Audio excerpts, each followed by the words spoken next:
Il faut comprendre qu'est-ce que c'est que l'évangile.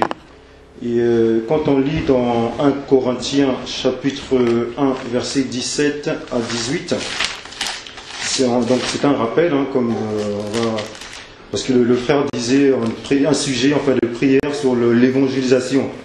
Alors il faut déjà savoir qu'est-ce que c'est que l'évangélisation. Et ensuite après on pourra comprendre pourquoi cet évangile n'est pas répandu. Et qui sont les porteurs, les messagers de cet évangile. Parce que l'évangile est déjà, la parole est déjà là. Maintenant, il faut un porteur, il faut des messagers pour pouvoir répandre l'évangile. Amen. Amen. Et il faut que celui qui a le messager en quelque sorte, hein, qui a reçu en fait cela, connaisse un peu, qu'il soit uni en fait à cet évangile. Aujourd'hui, c'est vrai que le frère Patrick il disait que l'évangélisation, c'est vrai, il faut donner des prospectus, tout ça, pour pouvoir répandre l'évangile. Mais pourquoi aujourd'hui ceux qui ont reçu l'esprit, la source même de toutes choses, ne répondent pas? Parce que l'évangile, c'est en fait c'est la vie, hein, tous les jours. Hein. Amen. C'est la vie tous les jours, c'est une vie naturelle qu'on fait tous les jours. Quand je suis au travail, quand je loue le Seigneur, je parle de Jésus à travers Jésus dans sa création. Jésus dans toutes ses merveilles, toutes ses bontés, j'évangile et je profite de temps en temps de parler de son nom, hein, à ceux qui, dans le travail que je suis pour la création, je profite de parler de Jésus, hein, pour qu'ils savent que ces personnes qui ont un ministère dans les affaires extérieures sachent que toutes ces choses viennent de Jésus. Amen. Parce qu'ils risqueraient en fait d'adorer en fait la créature. Et maintenant, où sont les prédicateurs, ceux qui annoncent l'évangile, pour que ces gens voient la splendeur, voient la source en fait de Dieu qui a créé toutes ces choses.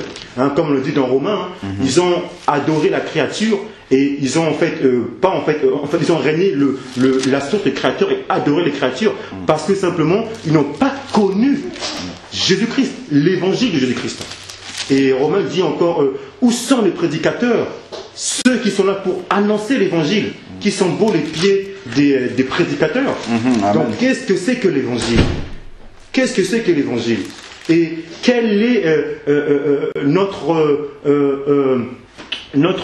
connaissance, notre position qu'en est-il vis-à-vis de nous-mêmes à l'évangile? Parce que l'évangile, la parole est là, mais qu'en est-il de nous? Quel est l'état de l'Église? Qu'en est-il de nous? Et quand on lit 1 Corinthiens chapitre 1 verset 17 à 18, donc c'est un rappel de l'Évangile. Hein. Donc je veux lire, ce n'est pas pour baptiser que Christ m'a envoyé, c'est pour annoncer l'Évangile.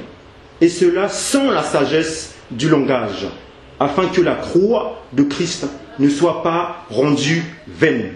Car la prédication de la croix est une folie pour ceux qui périssent. Mais pour nous qui sommes sauvés, elle est une puissance de Dieu. Amen. Amen. Amen.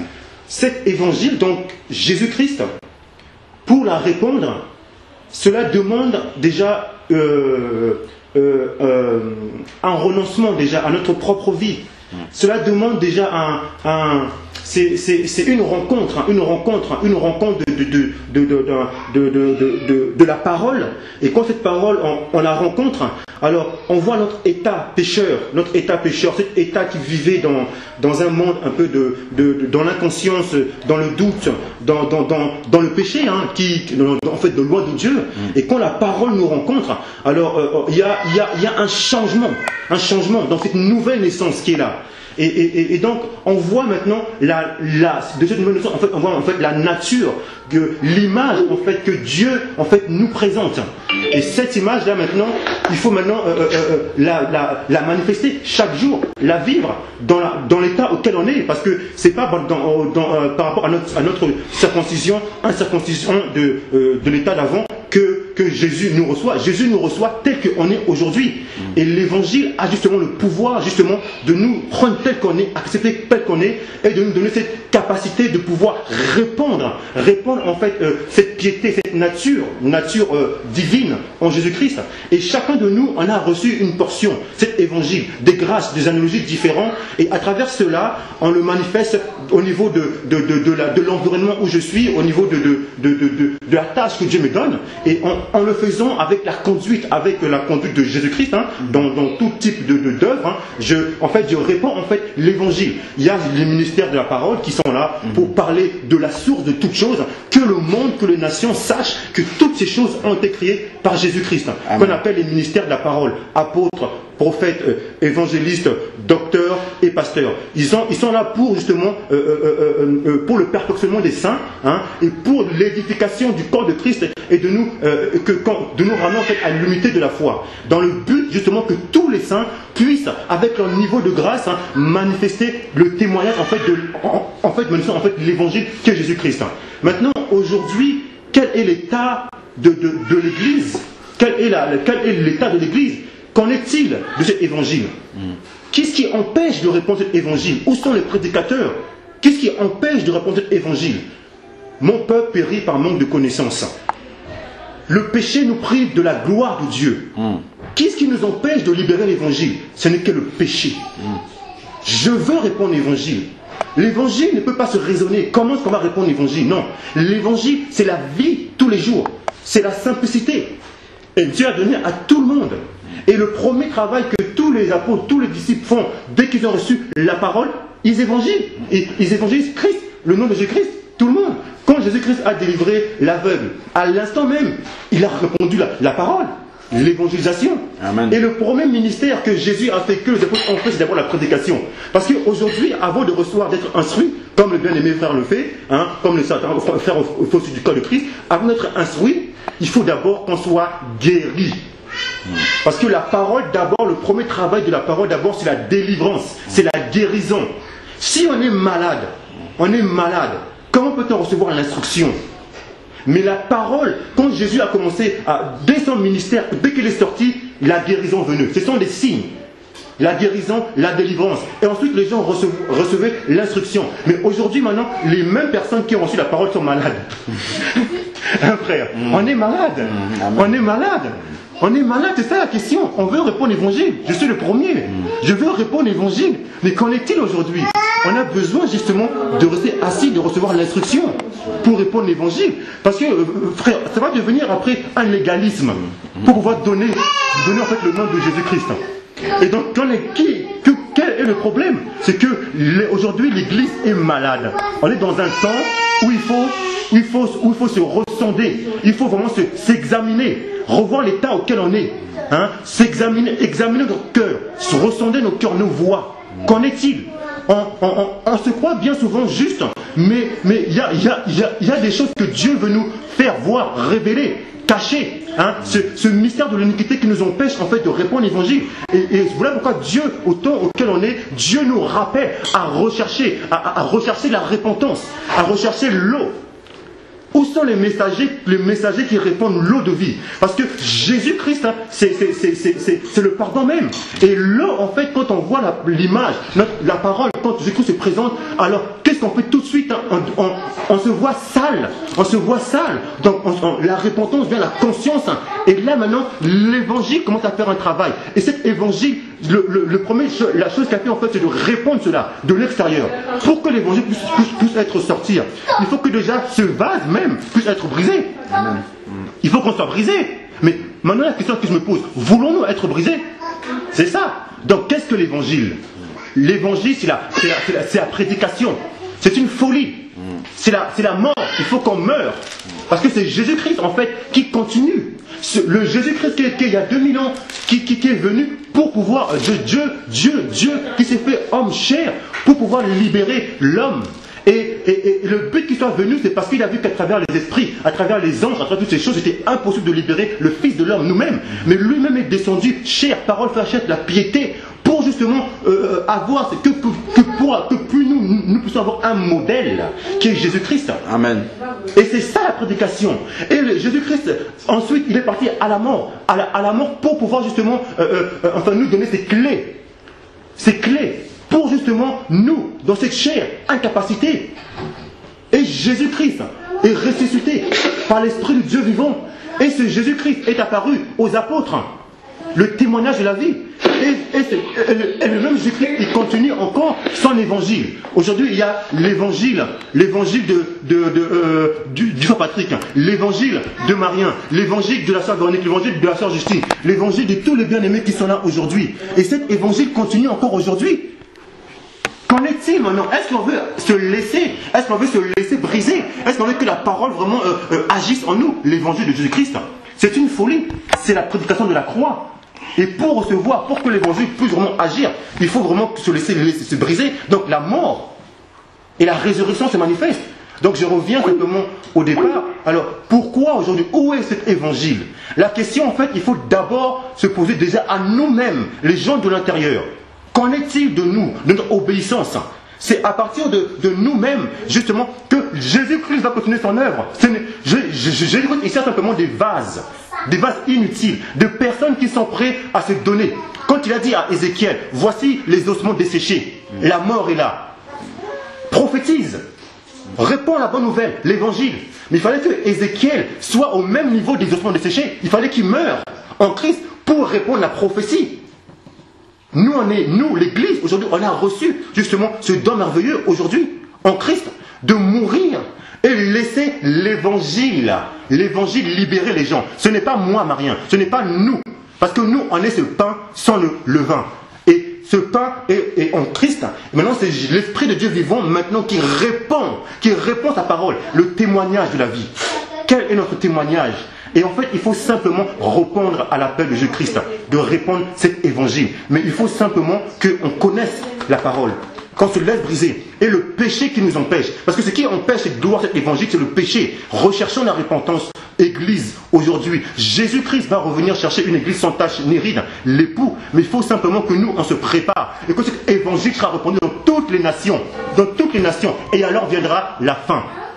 Donc aujourd'hui, on a une tâche d'évangile. Donc ressentons nos voix, rechercher la repentance et l'évangile va se répondre. Donc je ramène cette question en fait à nous-mêmes, de s'examiner soi-même. Où nous sommes vis-à-vis de cette parole, l'état de l'Église. Rechercher, ressonder nos voix et puis rechercher la repentance. Amen. Amen. Amen. Amen. Que Dieu soit béni. Bonsoir.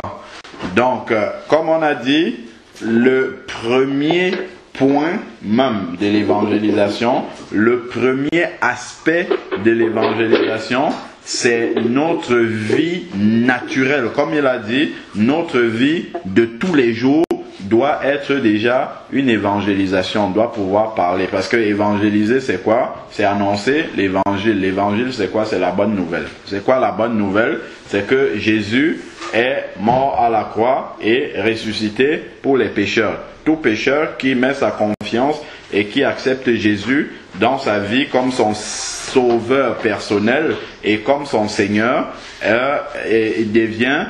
il passe de son état de pécheur à un état de citoyen du ciel. Et ça, c'est le plus grand de tous les miracles. Parce que quand chacun d'entre nous peut observer déjà sa propre vie et quand on voit ce qu'on était et ce que Dieu a fait de nous, parce qu'en fait, on n'arrive même pas encore à notre intelligence, comme on a lu tout à l'heure dans 1 Corinthiens 18, la prédication de la croix, c'est une folie pour ceux qui périssent. Nous-mêmes, on n'arrive même pas encore à vraiment nous représenter ce que ça signifie d'être sauvé, d'être un citoyen du ciel, d'avoir l'assurance que si on meurt à cet instant-ci, on va se retrouver dans la présence de Jésus. Donc ça déjà, on a du mal à comprendre même, à concevoir ce que ça signifie pour nous chaque jour. Maintenant, on a parlé de cet évangile-là qui doit être répandu. Et le premier stade, le premier pas dans l'évangélisation, c'est notre vie, tout simplement. Notre vie déjà est un évangile. Notre vie doit pouvoir témoigner que nous vivons la bonne nouvelle, en fait. Parce que lorsque on a reçu la bonne nouvelle, elle transforme. Une nouvelle ne peut être qualifiée de bonne que si elle est répandue. Vous êtes d'accord avec moi que si je prends souvent cet exemple-là, nous sommes en train de parler là maintenant et disons que le magasin Auchan, la grande surface Auchan, commence à vendre des postes de télévision écran plat à 1 euro. Je vous assure que là où nous sommes en train de partager la parole de Dieu ici, là, d'ici, ça ne va même pas faire 5 minutes. Les téléphones de chacun d'entre nous vont sonner pour dire: est-ce que vous savez ce qui est en train de se passer? Auchan est en train de vendre des postes de télévision écran plat à 1 euro. Pourquoi? C'est une bonne nouvelle, c'est un privilège. Donc, du coup, la nouvelle se répand comme une traînée de poudre, mais vraiment à la célérité. Mais de la même façon, si effectivement cette nouvelle de la résurrection de Jésus a vraiment transformé notre vie, cette nouvelle du salut, cette nouvelle du pardon des péchés, cette nouvelle qui nous transporte dans le royaume du Fils de son amour, comme dit Colossiens 1 au verset 13, si réellement c'est une bonne nouvelle pour nous, forcément, nous allons agir comme celui qui entre dans Auchan et qui apprend que les postes de télévision écran plat sont maintenant à 1 euro. La première chose qu'il va faire, ça sera d'alerter tout son répertoire. Il va envoyer un SMS à l'ensemble de son répertoire pour dire: voici ce qui est en train de se passer chez Auchan en ce moment-ci. De la même manière, si l'évangile est une bonne nouvelle pour nous, ça doit se faire, ça doit se répandre au travers de nous de façon naturelle comme ça en fait.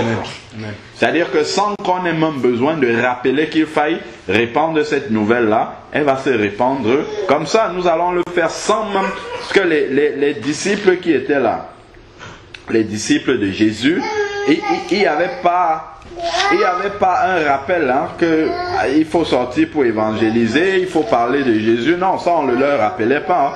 Ils le faisaient de façon naturelle parce qu'ils vivaient cet évangile-là quotidiennement. Donc c'était leur vie. Ils ne pouvaient pas, malgré qu'ils savaient tout ce qu'ils encouraient d'aller prêcher au temple, quand ils se levaient, ils étaient assidus, ils allaient là-bas. Et ils ne fermaient pas la bouche. On les menaçait, on disait: vous n'allez plus prêcher en ce nom-ci. On lit, c'est dans Acte 3 où il dit: jugez en vous-même s'il est convenable d'obéir aux hommes ou d'obéir à Dieu. C'est Pierre qui parle comme ça. Pierre qui est un juif qui sait bien tout ce qu'il mérite, de pouvoir tenir tête comme ça au souverain sacrificateur, mais il dit: est-ce que c'est aux hommes qu'il faut obéir ou est-ce que c'est à Dieu qu'il faut obéir? Donc il n'envisageait même pas la possibilité d'arrêter de répandre la parole de Dieu. Donc et ça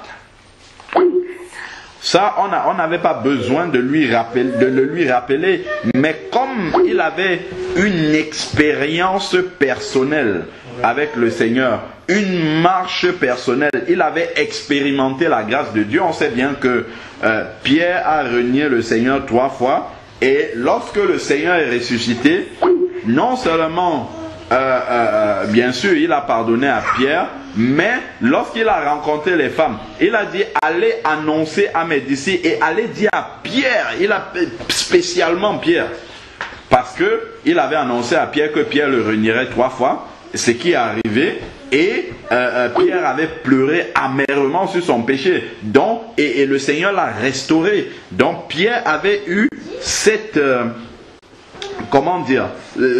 Pierre avait eu cette marche, cette rencontre, cette expérience personnelle-là avec le Seigneur qui faisait en sorte que Pierre ne pouvait absolument pas fermer sa bouche. Il était obligé de parler de Jésus sans qu'on ne l'oblige. Vous voyez, il était obligé de parler de Jésus sans qu'on ne l'oblige à parler de Jésus, parce que tout simplement il avait fait l'expérience justement du pardon du péché. Il avait eu cette expérience personnelle là du pardon du péché. Donc on ne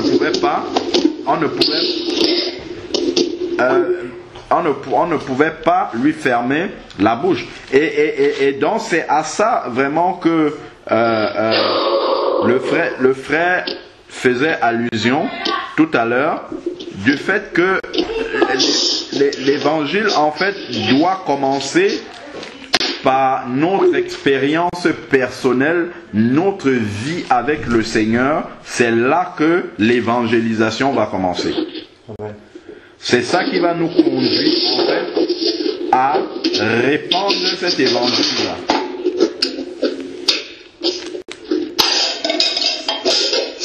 Sans qu'on ait besoin de le rappeler. Parce que effectivement, quand on le rappelle, je comprends tout à fait ce que Marien dit. Hein. Quand on le rappelle, on peut rentrer dans un légalisme, comme il dit, c'est-à-dire un peu comme les témoins de Jéhovah font. Voilà, vous avez tel nombre de personnes à qui vous devez parler chaque jour. Vous avez tel nombre de personnes à ramener dans la congrégation à tel moment, et ainsi de suite. Donc, il ne faudrait pas qu'il en soit ainsi avec nous, parce que nous, ce n'est pas par quelqu'un en fait que nous avons une relation avec le Seigneur, mais c'est directement par l'Esprit de Dieu que nous sommes en contact avec le Seigneur. Donc on n'a même pas besoin de nous dire ces choses-là. C'est quelque chose qui doit être notre vie naturelle de chaque jour. Amen. Donc effectivement, ça c'est un point important à souligner. Que le nom du Seigneur soit béni. Voilà, donc je vais lire le passage où Pierre répond justement, le passage que j'étais en train de dire tout à l'heure, c'est dans Acte 5.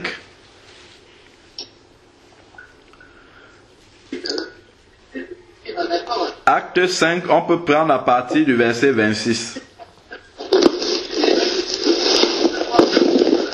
Acte 5, verset 26 nous dit: alors le commandant et les gardes partirent et les amenèrent sans violence, car ils avaient peur d'être lapidés.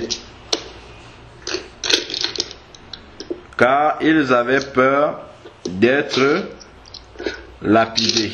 Alors, par le peuple.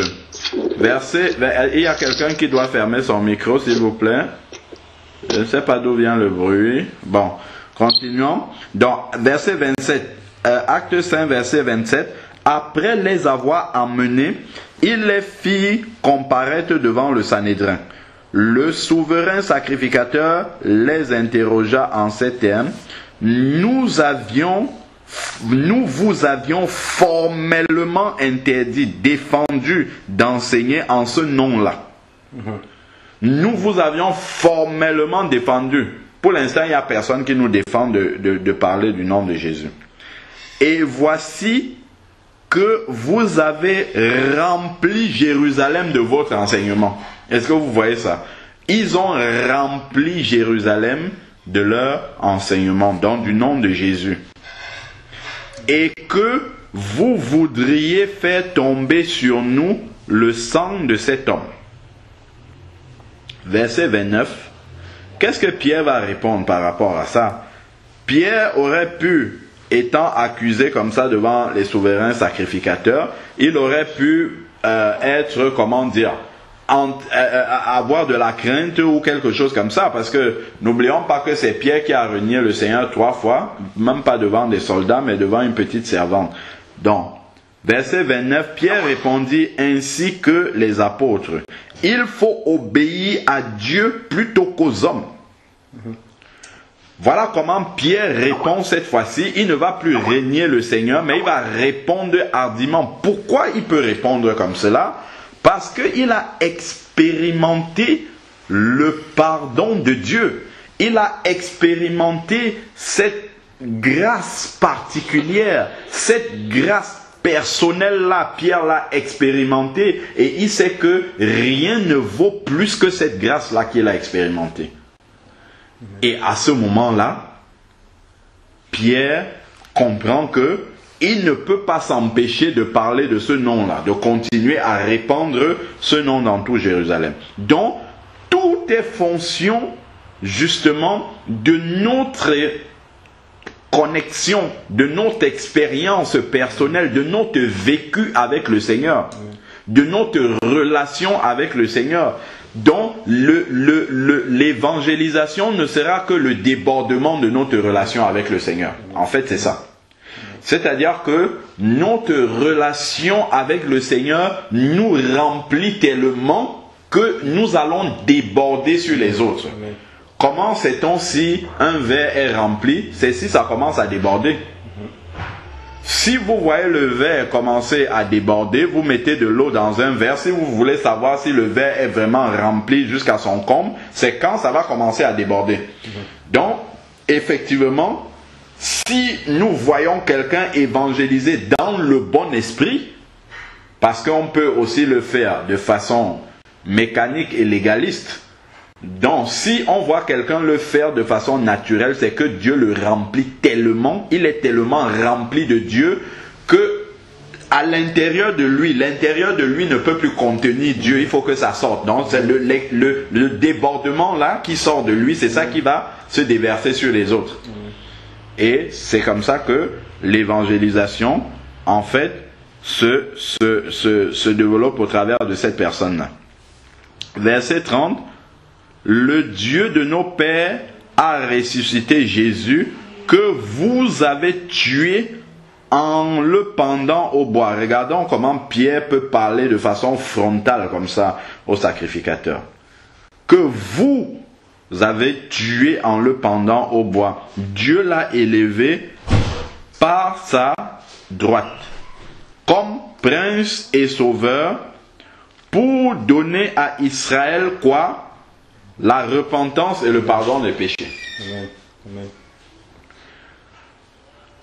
La repentance et le pardon des péchés. Donc, non seulement Pierre est menacé, mais Pierre profite du fait qu'il soit menacé pour évangéliser les souverains sacrificateurs. Ça, c'est extraordinaire quand même.